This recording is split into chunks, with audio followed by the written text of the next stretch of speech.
Hello, bienvenue dans cette nouvelle vidéo, donc dans cette quatrième vidéo sur l'anxiété. Et aujourd'hui, on va voir quelles sont finalement les causes de l'anxiété. Est-ce que on est, est-ce qu'on vient au monde finalement en mode anxieux? Petit teasing, oui et non. Je sais, ça va pas trop t'avancer, mais tu vas voir, on va aller un peu décortiquer ça ensemble. Alors l'anxiété, tu te doutes bien, elle tombe pas du ciel, elle a des causes finalement qui sont multifactorielles. Et on va explorer ensemble du coup ses origines. Alors, il y aurait déjà dans un premier temps un facteur génétique. Des études ont montré que l'anxiété a une composante héréditaire et ainsi, si un parent est anxieux, il y a de très fortes chances que toi aussi tu le sois. Certains gènes en fait vont influencer la régulation du stress, notamment ceux liés à la production de sérotonine et de dopamine. En fait, ces deux neurotransmetteurs-là, en fait, ils vont influencer ton humeur et aussi ton niveau d'activation au niveau de ton amygdale. Ça va influencer aussi ton sommeil, ta récupération au niveau de ton corps, etc. Donc il y a une étude en fait qui est assez intéressante sur des jumeaux et qui a révélé que l'anxiété était héréditaire entre 30 et 40 ce qui est quand même pas négligeable. Est-ce que ça veut dire pour autant qu'on peut rien faire? Non. Je pars du principe qu'on peut toujours faire quelque chose. En tout cas, c'est ce que j'amène à mes clientes, c'est l'empowerment, je vais arriver. Donc on a aussi des facteurs environnementaux qui sont à l'origine du développement de troubles anxieux et de l'anxiété.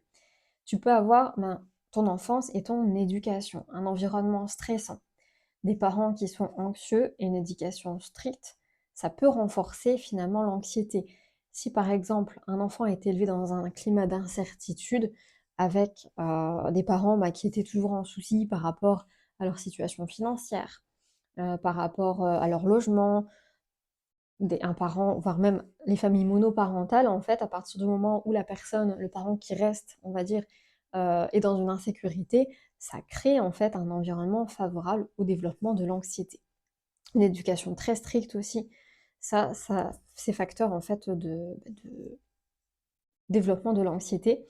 On a en fait également tout ce qui va être relatif, ce qu'on appelle au trauma de développement. Donc ça, c'est tous les traumatismes que tu as dans l'enfance, ajoutés à ça. Donc c'est-à-dire que au-delà de parler d'une éducation stricte qui peut déjà générer de l'anxiété, quand tu as un trauma de développement, c'est lié à de la maltraitance, à de la négligence. Ça va être lié également parfois malheureusement des enfants qui ont été malmenés, voilà, qui ont eu des attouchements. Ça va être des enfants qui ont perdu leurs parents très jeunes. Voilà, tout ça, c'est ce qu'on appelle des traumas développementaux, des parents qui n'étaient pas disponibles au niveau émotionnel ni physique et qui, du coup, ont fait, on va dire, de leur mieux pour l'éducation de leurs enfants. Donc, on peut avoir aussi en facteurs environnementaux, au fur et à mesure que tu grandis, tu peux avoir des traumatismes et des événements marquants. Tu vois, si tu as eu un accident de voiture, une rupture, qui t'a vraiment marqué, ça peut être, des déclencheurs classiques. Si quand tu étais gamin, en fait, tes parents ont décidé, sans forcément te le dire, que vous alliez déménager, en fait, tu as pu vivre ça comme un traumatisme.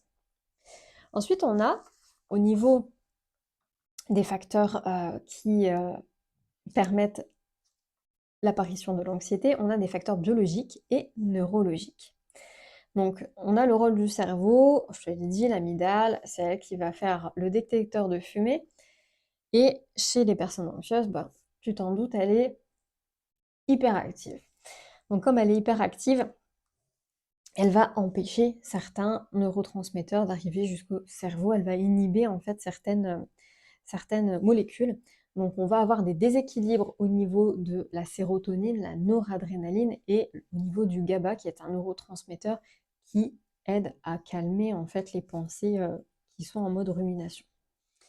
Donc c'est pourquoi il y a certains traitements médicamenteux qui ciblent précisément ces neurotransmetteurs-là. Ensuite, on a les facteurs psychologiques et comportementaux. Donc on va avoir, et ça j'adore travailler là-dessus avec mes clientes, c'est des croyances limitantes, du style «je suis nulle, il va forcément m'arriver un truc de mal», le monde est dangereux, tout le monde est méchant, il faut être parfait, sinon on ne m'aime pas, je ne mérite pas d'être aimé. Enfin, tu vois, ça, c'est vraiment des exemples qui sont récurrents, en tout cas chez mes clientes et qu'on va aller dégommer, en fait, ces croyances-là pour, en tout cas, leur amener plus de sérénité, et du coup, une vie avec beaucoup, beaucoup moins d'anxiété. Parce que, encore une fois, l'anxiété, ça peut être quelque chose de normal, c'est juste quand ça attrape ta vie et que ça la serre tellement que tu as l'impression d'étouffer que c'est pas normal. Donc la personnalité aussi, donc les hypersensibles, on est plus enclin, nous, à l'anxiété, n'est-ce pas? Puisqu'on est déjà en mode hypervigilance de base. Et les personnes qui sont perfectionnistes, ça, voilà, tu es toujours en train de regarder le petit grain de sable, le petit machin qui dépasse, alors que l'ensemble est très harmonieux comme ça. Mais voilà, on se sait, les perfectionnistes, hein, on est comme ça. Et attention, perfectionniste, ça veut pas dire pro du rangement, et cetera, hein. Tu le vois très bien sur mon bureau. Donc comme tu vois, l'anxiété n'a pas forcément une seule cause, c'est un mélange en fait de plusieurs facteurs et la bonne nouvelle, c'est qu'on peut agir justement sur différents facteurs. Alors, on va pas pouvoir modifier ta génétique, on peut pas aller, changer tes parents et on n'a pas envie de le faire. Justement, le but quand, j'accompagne mes clientes en coaching, c'est d'aller voir, explorer en fait, tout cet univers-là qu'est leur passé avec les croyances qui ont, évolué dans ce milieu-là et de voir comment ça leur a servi et surtout, comment on peut les switcher pour faire en sorte qu'elles soient vertueuses dans leur vie.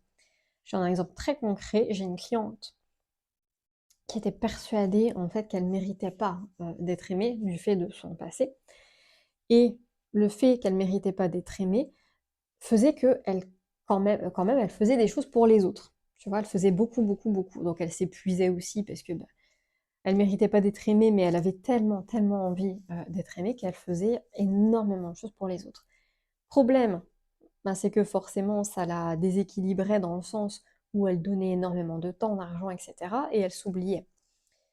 Le truc, c'est que, ça lui a permis, d'un autre côté, quand elle a connu un coup dur de la vie, d'avoir une communauté qui la soutienne, en fait, quand elle a vécu, la séparation avec son mari, tu vois?